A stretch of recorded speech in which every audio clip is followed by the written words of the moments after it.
Hello students, आज हम आप लोगों को digestion of food in small intestine समझाएंगे। इसको आप लोग देखिए, पॉइंट वाइज देखते हैं। जब फूड पार्शियली डाइजेस्ट हो जाता है स्टमक में, तो जानते हैं तब वो फूड आगे बढ़ता है स्मॉल इंटेस्टाइन में, जाता है और स्टमक से स्मॉल इंटेस्टाइन में जो फूड जाता है उस फूड अमाउंट को कंट्रोल करने के लिए यहाँ स्फिंक्टर मसल होती है। स्फिंक्टर मसल स्टमक से इंटेस्टाइन में फूड को स्लोली थोड़े थोड़े अमाउंट में जाने देता है।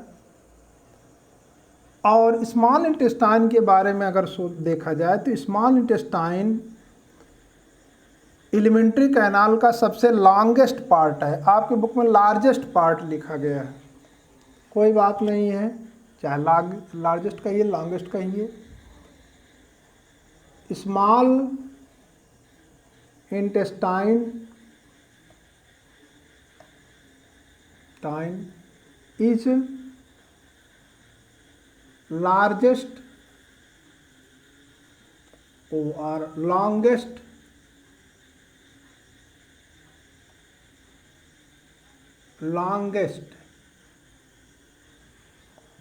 part of alimentary canal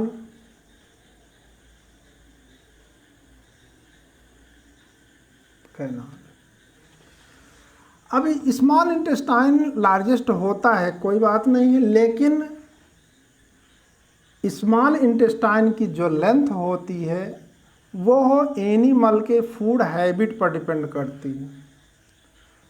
जो एनिमल हर्बीवोर्स होते हैं तो हर्बीवोर्स जानते हैं प्लांट और प्लांट प्रोडक्ट को खाते हैं, और प्लांट और प्लांट प्रोडक्ट में सेलुलोज पाया जाता है जो जल्दी डाइजेस्ट नहीं होता है। एक प्रकार का कार्बोहाइड्रेट है सेलुलोज, लेकिन ये इतना कॉम्प्लेक्स कार्बोहाइड्रेट है, ये जल्दी डाइजेस्ट नहीं होता है। इसलिए सेलुलोज को डाइजेस्ट करने के लिए हर्बीवोर्स में यानी हर्बीवोरस एनिमल में स्मॉल इंटेस्टाइन लंबी होती है, लॉन्गर होती है। और जो कार्निवोर्स होते हैं उन कार्निवोर्स में अगर देखा जाए तो क्योंकि वो मीट खाते हैं, दूसरे किसी एनिमल को खाते हैं, और उनके फूड में प्रोटीन का अमाउंट ज़्यादा होता है और प्रोटीन इजीली डाइजेस्ट हो जाता है। इसलिए जो कार्निवोर्स होते हैं उनमें स्मॉल इंटेस्टाइन की साइज छोटी होती है इन कंपैरिजन टू हर्बीवोर्स। इसलिए इसको हम लोग ऐसे लिख सकते हैं, the length of small intestine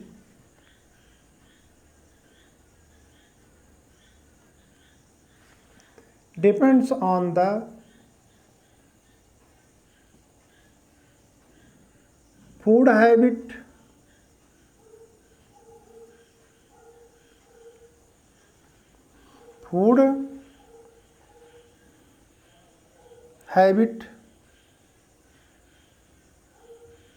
depend on the food eaten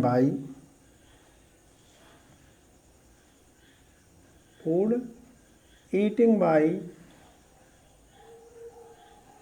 the animals। अब इसमें देखेंगे इन कार्निवोर्स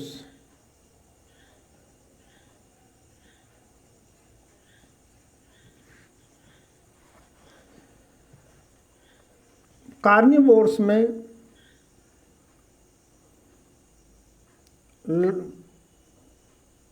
अगर कार्निवोर्स में देखा जाए तो फूड में प्रोटीन का अमाउंट ज़्यादा होता है।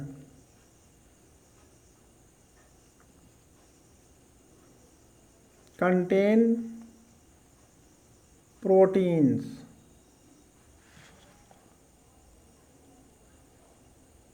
which digest easily, जो इजीली डाइजेस्ट हो जाता है। और इन carnivores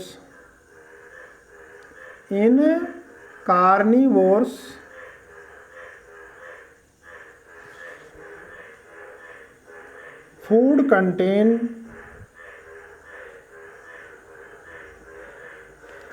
cellulose in a large amount,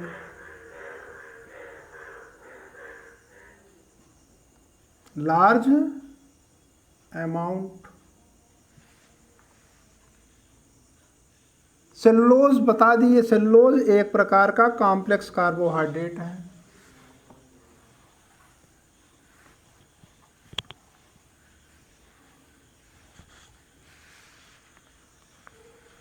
amount which does not digest easily. So the length of small intestine is greater in herbivores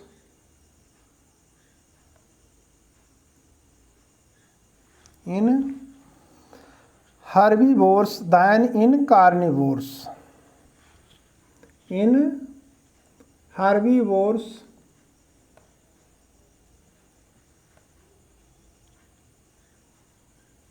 than in carnivores.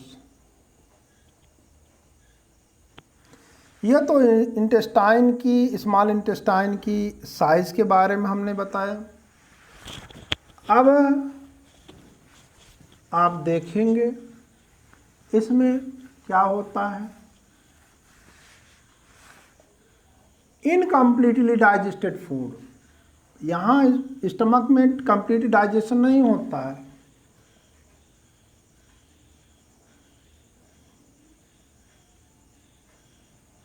Digested food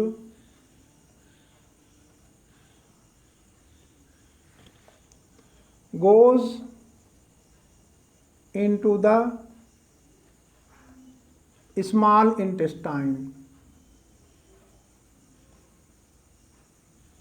small intestine में जब food जाता है तो फूड दो प्रकार के juice के द्वारा डाइजेस्ट होता है।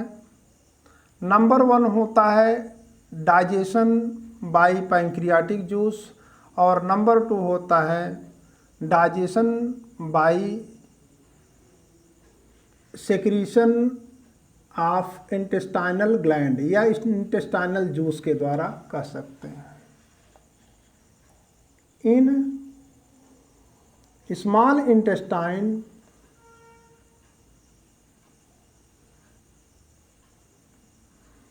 द डाइजेशन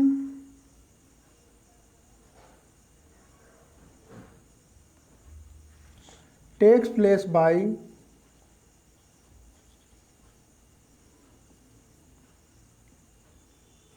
number 1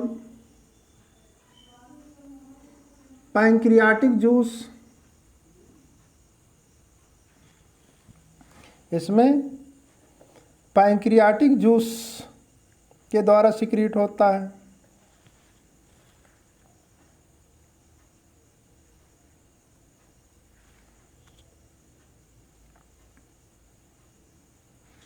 और नंबर 2 होता है इंटेस्टाइनल जूस।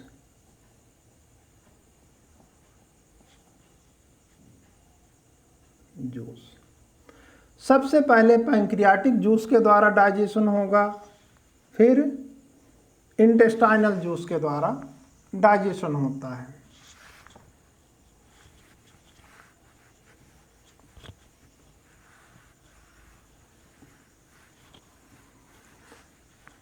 और कंप्लीट डाइजेशन ऑफ फूड इसी स्मॉल इंटेस्टाइन में होता है। लेकिन इसमें आपको ये जानना चाहिए कि यहाँ जो पैंक्रियाटिक जूस होता है स्मॉल इंटेस्टाइन में जो आता है वो पैंक्रियाज से आता है, और पैंक्रियाटिक जूस में प्रेजेंट एंजाइम्स एसिडिक मीडियम में वर्क नहीं करते हैं, एल्कलाइन मीडियम में वर्क करते हैं। तो यहाँ से जो फूड, स्टमक से जो फूड मटेरियल आ रहा है उसमें हाइड्रोक्लोरिक एसिड है। हाइड्रोक्लोरिक एसिड होने के कारण फूड का मीडियम एसिडिक है, और जब यहाँ एसिडिक फूड पहुँचेगा तो पैंक्रियाटिक जूस उसको डाइजेस्ट नहीं कर सकता है। पहले यहाँ का मीडियम एल्कलाइन हो, तो यहाँ का मीडियम कैसे एल्कलाइन होता है उसको देखें। तो एक्चुअली यहाँ पर सिक्रीशन आता है लीवर से। In small intestine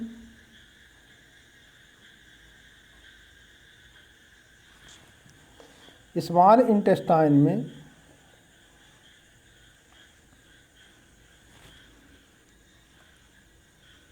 the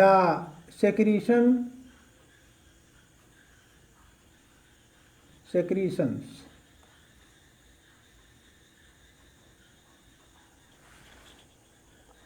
come from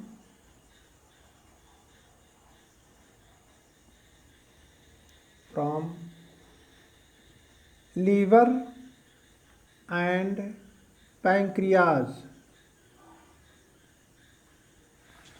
liver और पैंक्रियाज से इसमें सिक्रीशन आता है।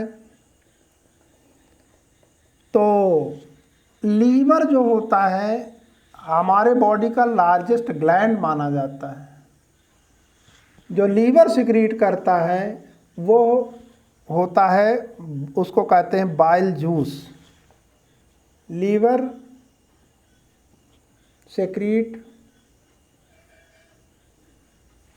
Bile juice.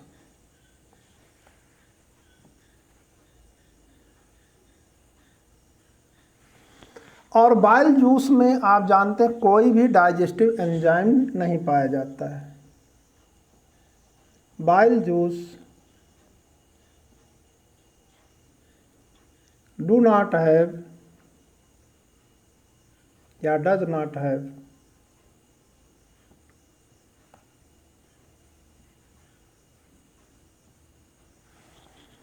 Digestive enzyme.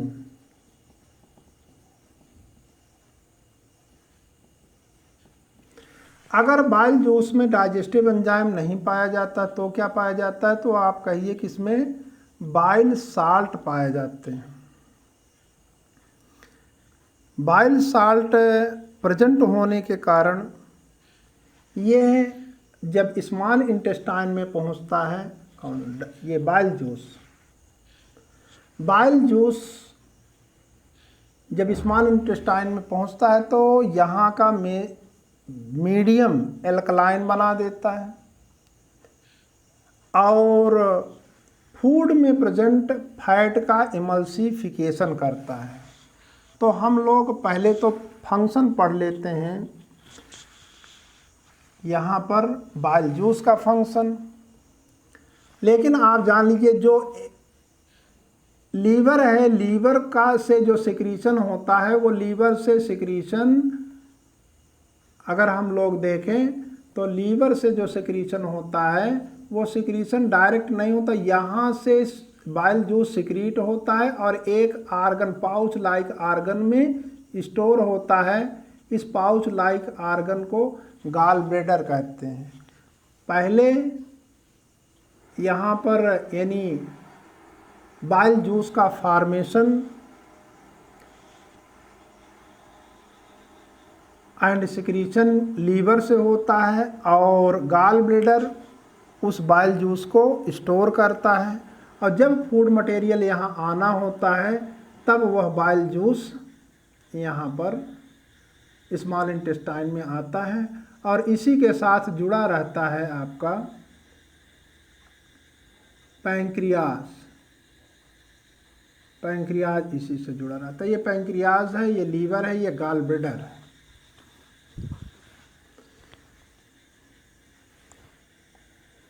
पहचान लीजिएगा।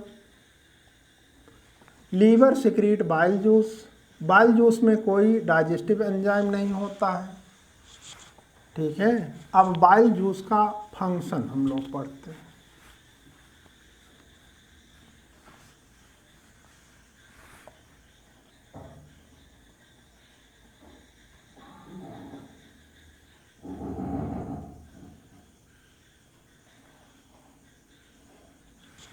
बाइल जूस का फंक्शन अगर देखेंगे तो ये होता है,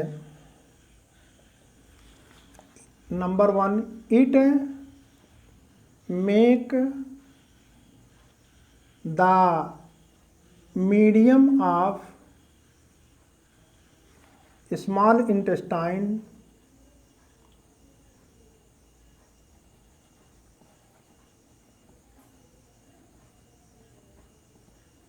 alkaline.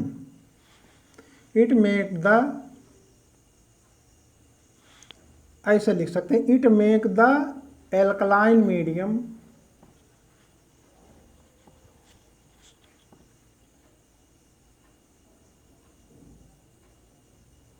It make the medium, वही पूरा लिखिए, ठीक है। It make the medium of small intestine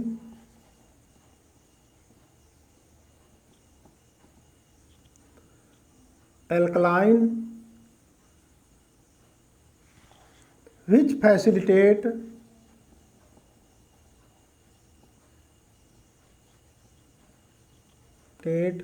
the action of pancreatic juice या पैंक्रियाटिक एंजाइम्स। दूसरा काम, अब ये देखिए, ये मीडियम तो एल्कलाइन बना देता है और इस तरीके से अब ये केवल हेल्प करता है डाइजेशन में, स्वयं काम नहीं करता है। दूसरा फंक्शन होता है, it emulsify the fat present in the food.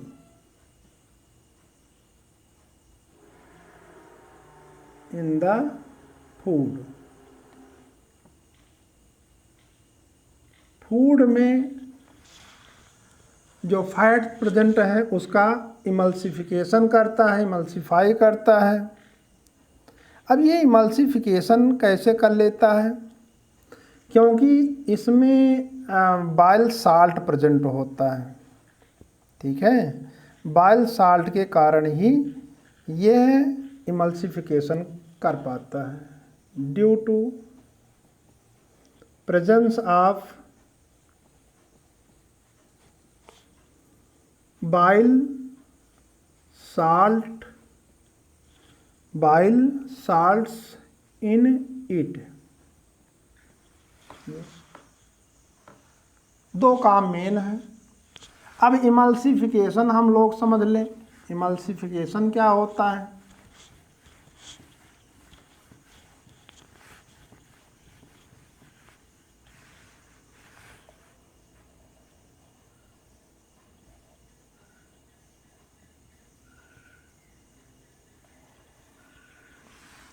देखिए, इमल्सन नाम आया हुआ है। इमल्सन एक प्रकार का कोलाइड होता है जिसमें एक लिक्विड दूसरे लिक्विड में मिक्स हो जाता है, तो उस कोलाइड को हम लोग कहते हैं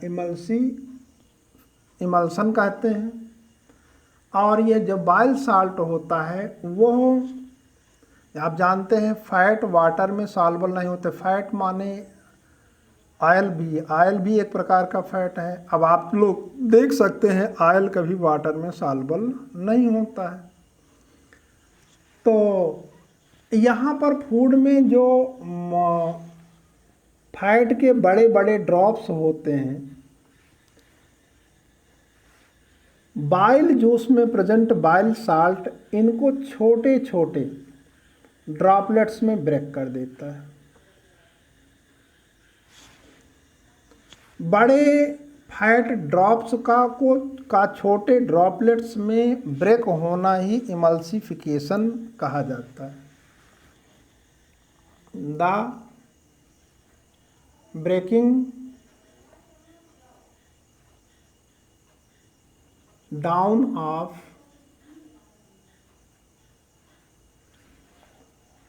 फैट ड्रॉप्स या big fat drops, fat drops into small droplets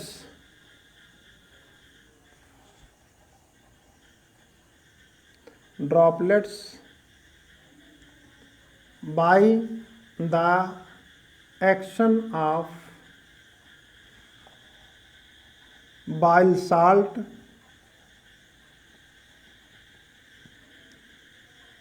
present in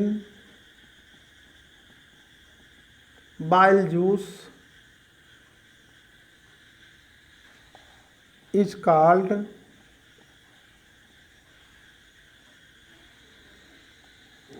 emulsification of fat।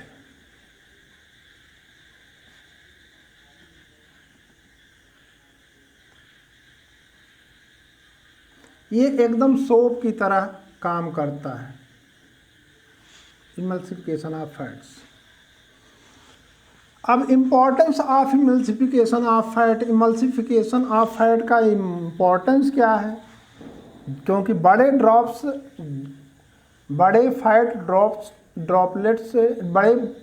Drops actually जल्दी डाइजेस्ट नहीं होते हैं, और जो छोटे ड्रॉपलेट्स होते हैं वो इजीली डाइजेस्ट हो जाते हैं। ठीक है। इमल्सिफिकेशन से जो फैट के स्मॉलर ड्रॉपलेट्स बनते हैं उनको हम लोग कहते हैं emulsified fat. The small droplets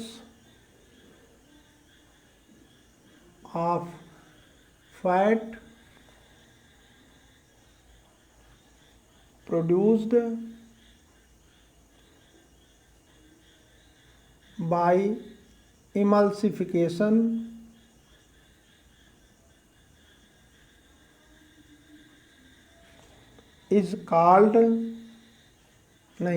are called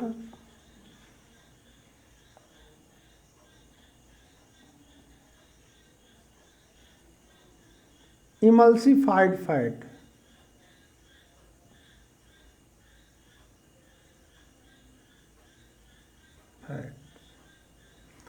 ये इमल्सिफाइड फैट्स हैं। Importance of emulsification,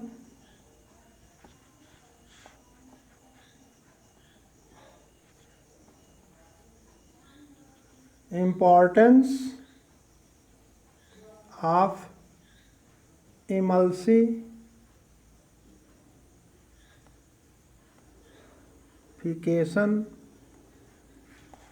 is that it make the fat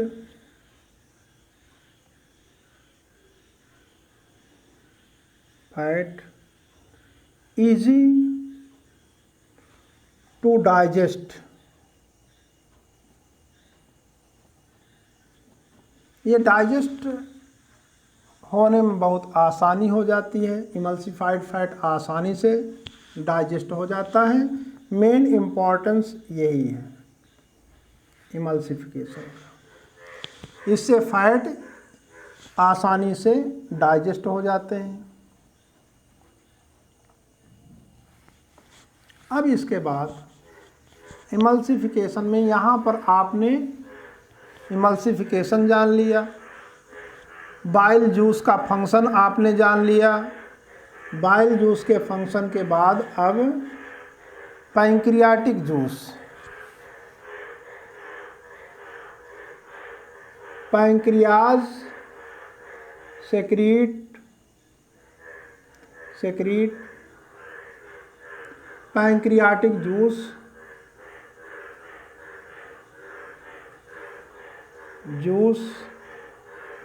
in small intestine. Small intestine में अब इसका पार्ट सही नाम लीजिए तो ये इस पार्ट को स्मॉल इंटेस्टाइन कहा जाता है डिओडिनम, लेकिन डिओडिनम आपको हाई स्कूल में नहीं पढ़ाया जाएगा, इसलिए हम नाम नहीं बता रहे हैं। स्मॉल इंटेस्टाइन, पैंक्रियाटिक जूस ने पैंक्रियाटिक जूस इन स्मॉल इंटेस्टाइन। और पैंक्रियाटिक जूस में पाया क्या जाता है वो देखिए। पैंक्रियाटिक जूस में आप एंजाइम्स आप देखेंगे, उसमें एंजाइम्स पाया जाता है। और एंजाइम्स में भी एक होता है ट्रिप्सिन एंजाइम जो कि बेसिक मीडियम में प्रोटीन का डाइजेशन करता है। और दूसरा होता है पैंक्रियाटिक लाइपेज जो इमल्सिफाइड फैट का डाइजेशन करता है। ठीक है, लाइपेज का काम होता है इमल्सिफाइड फैट का डाइजेशन करना। और स्मॉल अमाउंट में इसमें पैंक्रियाटिक एमाइलेज भी होता है जो स्मॉल अमाउंट में स्टार्च का भी डाइजेशन करता है। ठीक है, इसमें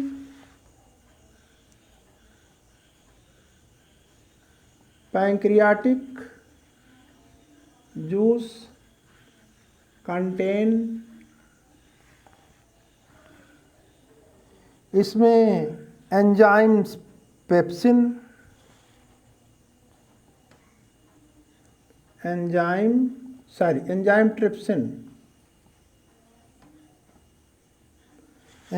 ट्रिप्सिन पाया जाता है। एंड पैंक्रियाटिक लाइपेज पाया जाता है।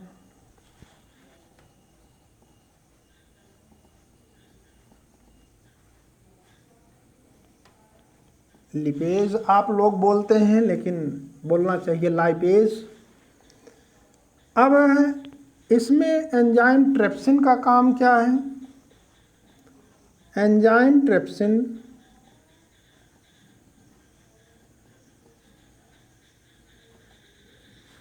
digest the proteins in alkaline medium।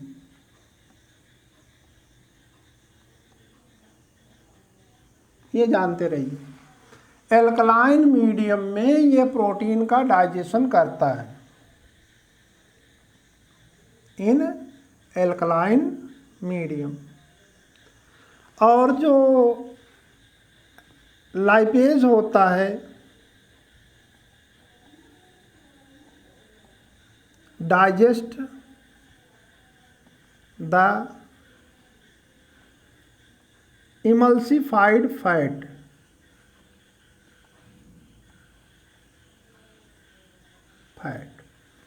Emulsified fats को डाइजेस्ट करता है। ठीक है, अब इसके बाद यहाँ पर डाइजेशन कंप्लीट हुआ। अब ये भी फूड का कंप्लीट डाइजेशन नहीं हुआ, स्मॉल इंटेस्टाइन में फूड आगे की ओर जाएगा। अब आगे डाइजेशन ऑफ फूड किसके द्वारा होगा? इंटेस्टाइनल जूस के द्वारा।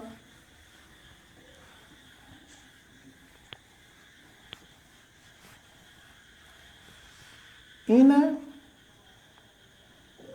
नेक्स्ट स्टेप, अगले स्टेप में हम लोगों को क्या मिलता है? ये जो स्मॉल इंटेस्टाइन का और आगे का पार्ट है, ये पार्ट इसकी वॉल में इंटेस्टाइनल ग्लैंड्स पाई जाती हैं। In the next part of small intestine,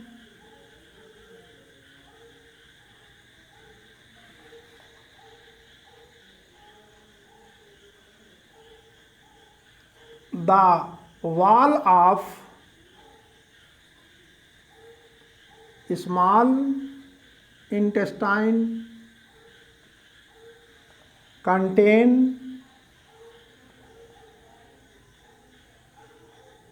intestinal glands,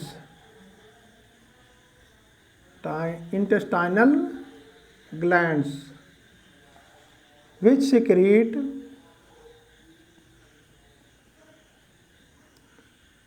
intestinal juice,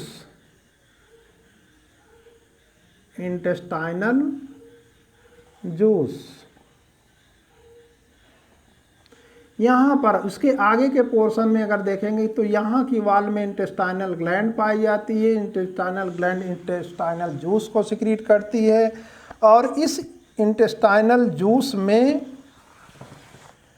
सभी प्रकार के फूड को डाइजेस्ट करने के एंजाइम्स प्रेजेंट होते हैं। Intestinal juice contain the enzymes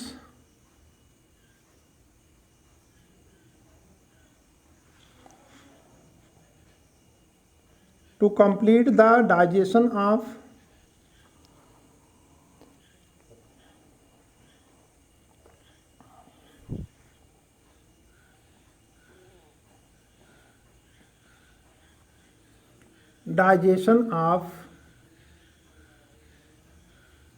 food,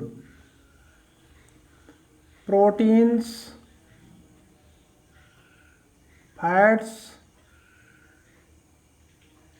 starch etcetera, जो भी होगा, यानी कार्बोहाइड्रेट कह दे रहे हैं,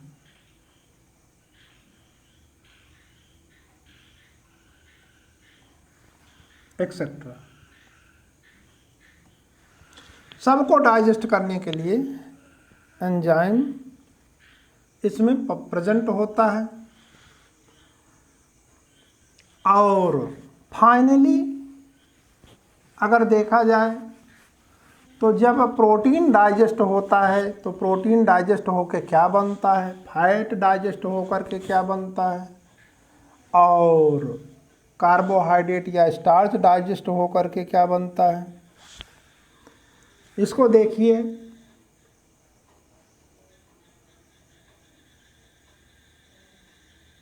द प्रोटीन्स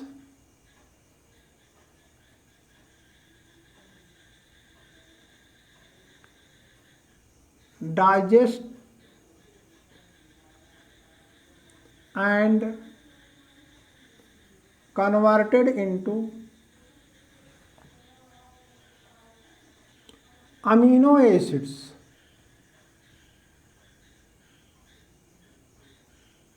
ये अमीनो एसिड में कन्वर्ट होता है। और fat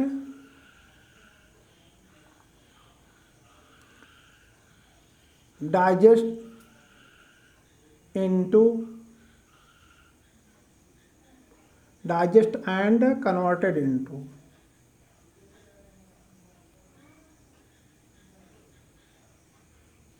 into fatty acids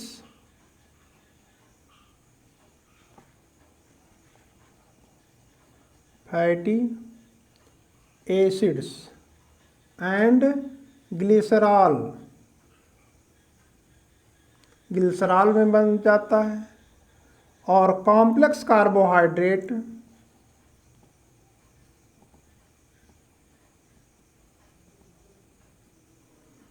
digest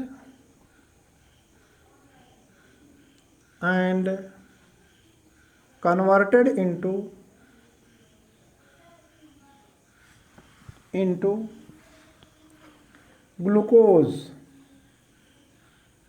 glucose में कन्वर्ट हो जाता है।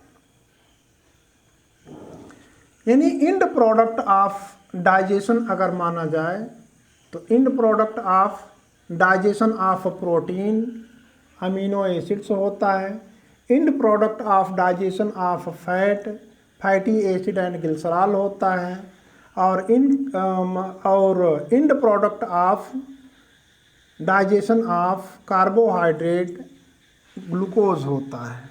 चाहे तो आप इसको लिख लीजिए क्योंकि इंड प्रोडक्ट पूछते हैं। The end products of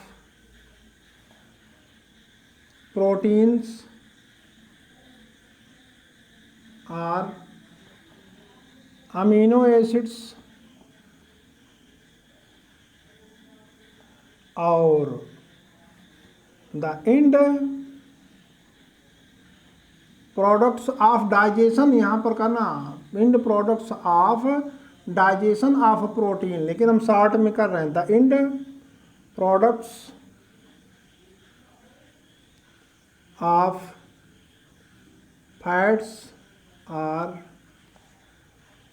fatty acids and glycerol. The end products of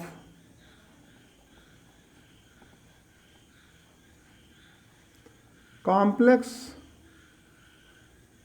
carbohydrate, complex carbohydrate में स्टार्च आता है। Complex carbohydrate is glucose. इस तरीके से हम लोग देखते हैं पूरा कंप्लीट डाइजेशन कहाँ पर होता है, हुआ स्मॉल इंटेस्टाइन। तो हम लोग लिख सकते हैं इस चीज़ को, the place of complete digestion of food is small intestine.